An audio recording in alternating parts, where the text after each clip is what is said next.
View dari sini. Okay guys, tadi aku fly apa?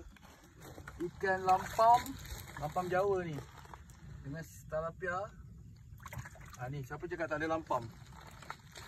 Kalau korang kenal ni spot MNC kan. Ni lampam.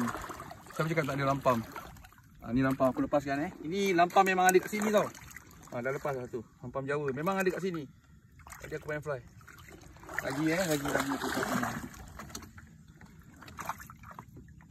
Ni tilapia memang ada kat sini. Kita lepas balik. Ni lagi satu. Lampam kat sini, kita lepas balik. Ini lagi cukup tilapia, lepas balik. Memang okay. Ni bukan. Ini kat sini. Tapi apa saranan kerajaan Time insist tak boleh lepas balik Okay, yang ni aku bawa balik lah. Kita nak bela kat aquarium. So yang ini kita tak mau. Hidup. Okay, puas hati.